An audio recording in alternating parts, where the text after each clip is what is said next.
Praise the Lord मेरे प्यारे मसीह भाई बहनों, प्रभु यीशु मसीह के पवित्र नाम में मैं आप सभी को सलाम पेश करता हूं, आप सभी का इस्तकबाल करता हूं और खुदावंद यीशु मसीह से ये दुआ करता हूं कि आप तमाम हज़रात की ज़िंदगी में, तमाम वीडियो को देखने वाले मेरे भाई और बहनों की ज़िंदगी में परमेश्वर यहोवा अपनी भलाई को बरकरार रखे, आप सभी को खुदावंद खुश रखे, महफूज रखे, खैरियत से रखे। ये मेरी प्रार्थना है, ये मेरी दुआ है। मेरे प्यारे भाई और बहनों, पवित्र शास्त्र किताब मुकद्दस से हम आज कुछ आयतों को सीखेंगे और हमारा सीखने का मकसद ये है कि कब हमारी ज़िंदगी में परमेश्वर की भलाइयाँ उत्पन्न होती हैं और कब हमारे जीवन में समस्याएं, संकट और परेशानियां उत्पन्न होती हैं और मृत्यु उत्पन्न होता है। आज हम इन दोनों चीज़ों को अपने जीवन में देखेंगे। दो क्षेत्र हैं, इन दोनों क्षेत्रों को हम देखने का प्रयास करेंगे किताब मुकद्दस से और हम समझेंगे कि क्यों हमारे जीवन में परेशानियां आती हैं और कैसे हम परमेश्वर के द्वारा परमेश्वर की भलाइयों को अपने जीवन में प्राप्त कर सकते हैं। तो आइए हम पवित्र शास्त्र के द्वारा इन बातों को समझने का प्रयास करें। मेरे साथ निकालें किताब मुकद्दस से रूत की किताब और उसकी पहला अध्याय और उसकी पहली आयत को, पहला बाप और उसकी पहली आयत को हम पढ़ेंगे। वहाँ ऐसा लिखा हुआ है, और उन्हीं अय्याम में जब काजी इंसाफ किया करते थे, ऐसा हुआ कि उस सरजमीन में काल पड़ा और यहूदा के बैतलहम का एक मर्द अपनी बीवी और दो बेटों को लेकर चला कि मोआब के मुल्क में जाकर बसे। और उस मर्द का नाम एलीमेलेक और उसकी बीवी का नाम नाओमी था, और उसके दोनों बेटों के नाम महलोन और किलियोन थे। वे यहूदा के बैतलहम के एफ्राती थे, सो वो मोआब के मुल्क में आकर रहने लगे। और नाओमी का शौहर एलीमेलेक मर गया, बस वो और उसके दोनों बेटे बाकी रह गए। उन दोनों ने एक एक मोआबी औरत ब्याह ली। इनमें से एक का नाम उर्फा और दूसरी का नाम रूत था, और वो 10 बरस के करीब वहां रहे। और महलोन और किलियोन दोनों मर गए, सो वो औरत अपने दोनों बेटों और खाविन से छूट गई। हालेलुया। मेरे प्यारे भाई और बहनों, इस पवित्र वचन के द्वारा हम देख रहे हैं कि पहली आयत से लेकर 5वीं आयत को जब आप पढ़ते हैं तो आप यहाँ पर देखेंगे कि उसके 3री आयत में लिखा है कि नाओमी का पति एलीमेलेक मर गया, और 5वीं आयत को जब आप पढ़ेंगे तो वहाँ पर लिखा है कि महलोन और किलियोन दोनों मर गए। मतलब 10 वर्ष के अंदर में, 10 साल की अंदर ही उसके पति एलीमेलेक और उसके दोनों बच्चे, नाओमी के दोनों बच्चे मर गए। लेकिन ये मौत क्यों आई? आखिरकार ये मौत क्यों आई? तो आप इसके जब पहली आयत को पढ़ेंगे तो वहां पर लिखा है कि उन दिनों में अकाल पड़ा। कहाँ अकाल पड़ा? वो लोग यहूदा के बैतलहम देश के निवासी थे, एक ऐसे स्थान के निवासी थे जिसको परमेश्वर ने आशीषित कर रखा था, जिसके ऊपर परमेश्वर का अनुग्रह था, जिस पर परमेश्वर की आशीष थी। लेकिन कुछ समय के लिए वहां पर थोड़ा सा परिस्थिति खराब हो गया था, अकाल पड़ गया था, और उस अकाल की परिस्थिति में उन्होंने अपने घर को छोड़ दिया, उस स्थान को छोड़ दिया जो बेशकीमती था, जिस पर परमेश्वर का अनुग्रह था, जिस पर परमेश्वर की आशीष थी। हालेलुया। अकाल पड़ने से मौत नहीं आता है। हालेलुया। अकाल पड़ने से वहां मौत नहीं आ रहा था, लेकिन अकाल की स्थिति में भी हमारा परमेश्वर हमारी जरूरत को पूरा करने में कामिल है। हालेलुया। आप जब पवित्र शास्त्र को उठाकर देखेंगे तो आपको पता चलेगा कि याकूब के दिनों में भी, यूसुफ के दिनों में भी अकाल पड़ा था। कि जब याकूब के दिनों में अकाल पड़ा तो उसका बेटा यूसुफ, जिसको उनके भाइयों ने धोखे से बेच दिया था, और परमेश्वर ने उसी यूसुफ को मिस्र में मंत्री बनाकर रखा था, प्रधानमंत्री बनाकर रखा था, और परमेश्वर ने अपने पुत्र याकूब और उसके पूरे परिवार की रक्षा करने के लिए पहले से ही योजना बना रखी थी, और यूसुफ को मंत्री पद में वहां बैठा रखा था, बना रखा था, और अपने तमाम इस्राएलियों की परमेश्वर ने वहां पर रक्षा की थी।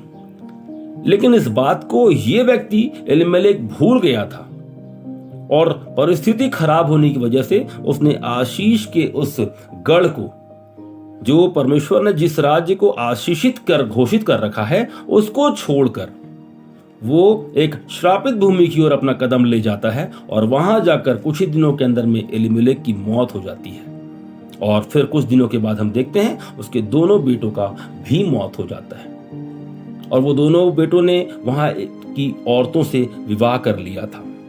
मोआबी स्त्रियों से विवाह कर लिया था, एक ओरफा से और दूसरी रूत से विवाह कर रखा था, और दोनों के शौहर का देहांत हो जाता है, दोनों के खाविंद का मौत हो जाता है। तो ये उस दशा में होता है जब हम परमेश्वर के स्थान को छोड़कर कहीं और अपना ध्यान केंद्रित करने लगते हैं, किसी और पर जब हम भरोसा करने लगते हैं, हालेलुया, तब वहां पर मौत आता है और वहां पर समस्याएं उत्पन्न होती हैं। लेकिन अब आप इसका दूसरा पहलू को देखने का प्रयास कीजिए कि जब नाओमी ने जब देखा कि मेरे दोनों बेटे मर चुके हैं और उसने अपनी दोनों बहुओं से कहा कि तुम अपने अपने घर को चली जाओ, तो एक बहू चली जाती है और दूसरी बहू उससे क्या मिन्नत करती है, इसकी आप 16वीं आयत से पढ़ेंगे तो आपको मालूम चलेगा। पहला बाप उसकी 16वीं आयत लिखा है, रूत ने कहा तुम मिन्नत न कर, मैं तुझे छोड़ूं और तेरे पीछे से लौट आऊं, क्योंकि जहां तू जाएगी वहां मैं जाऊंगी, जहां तू रहेगी वहां मैं रहूंगी, तेरे लोग मेरे लोग होंगे, तेरा खुदा मेरा खुदा होगा। हालेलुया। और फिर उसके बाद कहती है जहां तू मरेगी मैं वहीं मरूंगी। Praise the Lord. मेरे प्यारे भाई और बहनों, यह था उस दूसरी बहू रूत का विश्वास। एक स्त्री ने अपना घर चुन लिया और उसने अपने घर को ग्रहण कर लिया क्योंकि वो परमेश्वर पर विश्वास नहीं करती थी, लेकिन इस स्त्री ने, रूत ने, परमेश्वर के बारे में कहीं ना कहीं जरूर सुना था। हालेलुया। और इसने अपनी सास को नहीं छोड़ा, इसने उस बूढ़ी औरत को नहीं छोड़ा, इसने अपनी जवानी की तरफ ध्यान नहीं किया, इसने परमेश्वर की ओर ध्यान किया, परमेश्वर को अपना प्रथम आधार माना, और इसलिए इसने अपनी पत्नी, अपनी सास को और उसके दामन को थामा, उसे नहीं छोड़ा, और ये आगे बढ़ती गई। Praise the Lord. और ये वापस कहां आ गए? वापस ये इज़राइल को आ गए। जब ये वापस इज़राइल को आए तब आप इनके जीवन में परमेश्वर की भलाई को देखेंगे। अब ये वापस उस श्रापित भूमि से हटकर वापस आशीषित भूमि पर पहुंच चुके हैं, बरकतों की भूमि पर वापस आ चुके हैं।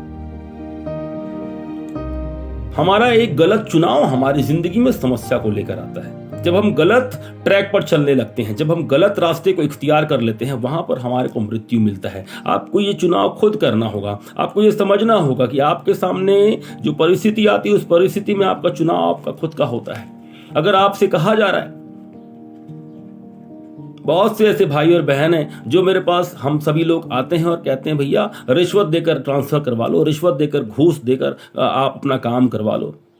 आपको समझौता नहीं करना है, आपको रिश्वत ना तो देना है ना रिश्वत लेना है, आपको मना करना होगा, तब परमेश्वर की भलाई आपके जीवन में आएगी। बहुत सी ऐसी बहनें हैं, बहुत से ऐसे भाई हैं, बहुत से हम लोग हैं, पहले हम भी ऐसे ही थे, हम भी कमजोर थे, हम भी इस बात को नहीं समझ पाए और हमने ये काम किया, लेकिन अब हमने इस बात को जान लिया है कि रिश्वत देकर हम इधर उधर नहीं जा सकते हैं। गलत चीजों का समर्थन करके हम उसके साथ में आगे नहीं बढ़ेंगे। आपको समझौता नहीं करना है। संसार आपसे कहेगा आप समझौता कर लीजिए, आपको नहीं करना है। परिस्थिति आपके अनुकूल नहीं है ना, सही, व्याकुल मत होइए। परमेश्वर उस परिस्थिति में कामिल है आपको आपके सवालों का जवाब देने के लिए। परमेश्वर आपको ऊंचा स्थान पर ले जाने के लिए वो कामिल परमेश्वर है, वो आपको जरूर लेकर जाएंगे। और ऐसा ही इस स्त्री के जीवन से आप देखेंगे पवित्र शास्त्र के अनुसार कि रूत ने अपना फैसला लिया कि मैं यहोवा को आधार मानूंगी, अपनी सास को नहीं छोड़ूंगी और मैं उनके देश में जाऊंगी। और उसने, जब वो इस देश में आई और आने के बाद आप देखते हैं, आगे पढ़ेंगे तो आपको मालूम चलेगा कि वो स्त्री जिस पुरुष की पत्नी बनी, उस पुरुष ने अब उस स्त्री के लिए क्या प्रार्थना की। आप इसके दूसरे बाब और उसके 12वीं आयत को पढ़ेंगे तो आपको मालूम चलेगा। वहां लिखा है, खुदावंद तेरे काम का बदला दे, बल्कि खुदावंद इज़राइल के खुदा की तरफ से जिसके पैरों के नीचे तू पनाह के लिए आई है, तुझको पूरा पूरा अज्र दे। हालेलुया। परमेश्वर बहुत दयालु परमेश्वर है मेरे प्यारे भाई और बहनों। जब हम ईमानदारी से उसके पास आते हैं तब हम परमेश्वर की भलाई को अपने जीवन में देख सकते हैं।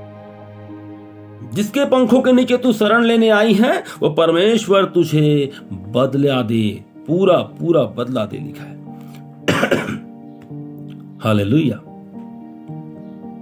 मेरे प्यारे भाई और बहनों, आपकी जिंदगी, आपकी परिस्थिति परमेश्वर से छिपी हुई नहीं है। मेरी जिंदगी, मेरी परिस्थिति परमेश्वर से छिपी हुई नहीं है। हम सब अपने ही गलतियों की वजह से परेशानी में पड़ते हैं। लिखा है, पवित्र शास्त्र में लिखा है कि किसी बुरी बात को लेकर परमेश्वर आपकी परीक्षा नहीं करते हैं, लेकिन हम अपने ही अभिलाषाओं में फंसकर उस भयानक परिस्थिति में पड़ जाते हैं। लिखा है। हालेलुया। मेरे प्यारे दोस्तों और अजीजों, मैं यीशु मसीह के नाम में आपसे प्रार्थना करता हूं कि आज आप एक बेहतर फैसला करें अपने जीवन में कि सर्वप्रथम आप सबसे पहले खुदावंद यीशु मसीह को अपनी जिंदगी का मालिक और खालिक करके हमेशा बनाए रखेंगे। आप हर दशा में, हर परिस्थिति में उसको पुकारते रहेंगे तो वो आपके लिए बड़े बड़े काम करेगा। तब वो आपके लिए आश्चर्य कर्मों की झड़ी लगाएगा, जैसे उसने रूत के जीवन में किया। वो काम आपकी जिंदगी में और मेरे और हमारे जिंदगी में होंगे। हालेलुया। वो औरत जो कल तक कुछ भी नहीं थी, जिसके पास कोई उम्मीद नहीं बची थी, हालेलुया, उस औरत की जिंदगी को परमेश्वर ने इतने पवित्रता से, अपनी सामर्थ से ऐसे मामूर किया कि आज वो औरत दाऊद की, हालेलुया, दादी के रूप में जानी जाती है। Praise the Lord, praise the Lord. मेरे प्यारे भाई और बहनों, देखिए कितना बड़ा काम परमेश्वर ने उस औरत की जिंदगी में कर दिया, नाओमी की जिंदगी में कर दिया, रूत की जिंदगी में कर दिया, जब उन्होंने विश्वास को बनाए रखा। मेरे प्यारे दोस्तों और मेरे प्यारे भाइयों, मैं आपसे प्रार्थना करता हूं कि आप अपना विश्वास यीशु मसीह पर बनाए रखें। आपकी परिस्थितियां भयानक हैं, फिर भी आप अपने आप को परमेश्वर में लीन रखें। ज्यादा से ज्यादा प्रार्थना करने में, आराधना करने में, वचनों का प्रकाशन लेने के लिए, पवित्र शास्त्र के वचनों का मनन करने में, और ज्यादा से ज्यादा लोगों तक सुसमाचार पहुंचाने के लिए अपने आपको निकलना है और लोगों तक परमेश्वर के वचन को पहुंचाना है। इस काम को करने के द्वारा आप परमेश्वर की भलाइयों को अपने जीवन में देखेंगे। आपका विश्वास बड़ा होना चाहिए। आपका विश्वास परमेश्वर के ऊपर हमेशा बरकरार होना चाहिए, क्योंकि परमेश्वर आपसे बहुत प्यार करते हैं।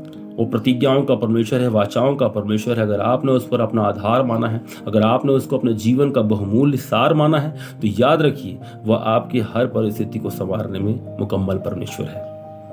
आपको वो कभी टूटने और हारने नहीं देगा। केवल आपको करना ही इतना ही है कि आपको चुनाव सही करना है। आपको मालूम है कि आप परमेश्वर के पवित्र हाथ में हैं, आशीषों के मूल सोता के हाथ में हैं। अगर आप दाएं बाएं भटकेंगे तो आपकी प्रॉब्लम आपके साथ में उत्पन्न होगी, लेकिन अगर आप उस पर ईमान रखे रहेंगे तो आप नहीं हारेंगे, आप नहीं कमजोर पड़ेंगे। मैं आज तमाम उन प्यारे भाइयों बहनों से विनती करता हूं जिन्होंने यीशु मसीह को अपना आधार के रूप में चुना, लेकिन आज समस्याओं के सामने घुटने टेका है।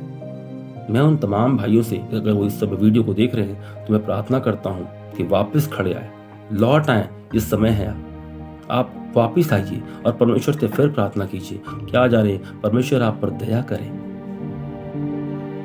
हालेलुया। परमेश्वर बहुत दयालु है। वो आपको क्षमा भी करेंगे और आपके जीवन में अपनी भलाई को प्रकट करेंगे। नाओमी चली गई थी, उसने गलती किया था, लेकिन वो लौट आई और उसने परमेश्वर के द्वारा अपनी भलाइयों को अपने जीवन में देखा। आप भी देखेंगे, मैं भी देखूंगा, हम सभी परमेश्वर की भलाइयों को निश्चय देखेंगे, क्योंकि परमेश्वर की मनसा और इच्छा ही ये है कि वो हमारे जीवन में अपनी भलाई को प्रकट करे। मेरे प्यारे दोस्तों, प्रभु यीशु मसीह आप सभी के जीवन में अपने पवित्र प्रेम को बनाए रखेगा। बस आपको करना इतना है कि खराई से और सच्चाई से, ईमानदारी से, सीधाई से आपको चलना है। अय्यूब एक सीधा मनुष्य था और उसने उस भयानक परिस्थिति में भी कुछ भी गलत काम नहीं किया। उसने सीधाई को बरकरार रखा। हालेलुया। आपको सीधा सीधा होकर चलना है, आपको झुकना नहीं है। सद्रक मेशक अबेदनगो नहीं झुके, उन्होंने अपना सिर नहीं झुकाया। उन्होंने परमेश्वर को अपना आधार माना था और आधार बनाए रखा। उनको आग की भट्टी में डाल दिया गया, उन्होंने आग के सामने घुटने नहीं टेके। उन्होंने परमेश्वर के सामने ही अपना सिर झुकाया, किसी और मनुष्य के सामने कदापि नहीं। दानियल को बार बार प्रार्थना करने के लिए रोका गया। दानियल ने कहा यह मुमकिन नहीं है, क्यों मैं अपने परमेश्वर से ज्यादा किसी और से प्रेम नहीं करता हूं। आपको अपने परमेश्वर से ज्यादा किसी और से प्रेम नहीं करना है, फिर आप परमेश्वर की सामर्थ्य को अपने जीवन में जरूर देखेंगे। मैं आशा करता हूं कि परमेश्वर का वचन आपके जीवन में अपनी भलाई को प्रकट करेगा और उम्मीद करता हूं कि ये वचन के द्वारा आपके जीवन में परमेश्वर अपने बड़े काम को अंजाम देने जा रहे हैं।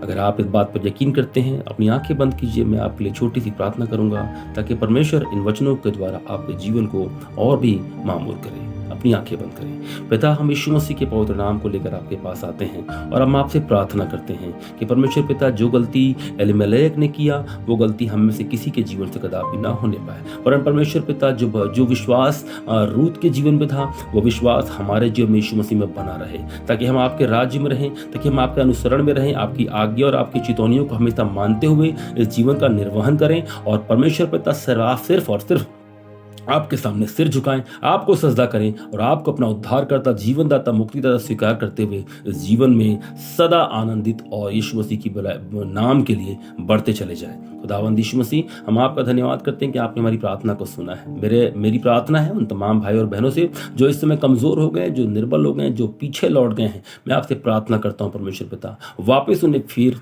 से वापस आने के लिए आप उन्हें अनुग्रहित करें, आप उन्हें दंडित न करें, उन्हें आप परमेश्वर पिता क्षमा करें और अपने बड़े नाम के निमित्त, क्योंकि तू करुणामय परमेश्वर है, तू करुणा निधान परमेश्वर है, तो अपने पवित्र प्रेम को उनको फिर से प्रकट कर, उनको क्षमा कर और नई जिंदगी से उनको मामूर कर। विश्वास योग्यता में मैं आपके चरणों में अपना जीवन को अर्पण करता हूँ। धन्यवाद, आपने हमारी प्रार्थना को सुन लिया। यीशु मसीह के पवित्र और धन्य नाम से विनती को मांगता हूँ, आमीन। मेरे प्यारे भाई और बहनों, आशा करता हूँ कि आप सभी इस वचन के द्वारा जरूर उत्साहित हुए होंगे और परमेश्वर इन वचनों के द्वारा आपके जीवन को नया आकार देंगे, नए सिरे से परमेश्वर आपके जीवन में अपनी भलाई को प्रकट करेंगे। इसी उम्मीद से मैं परमेश्वर का दास आपसे विनती करता हूं और आप सभी से इजाज़त लेता हूं कि आप सभी यीशु मसीह में बना रहें। आप सभी को मेरा सलाम, जय मसीह की, खुश रहें।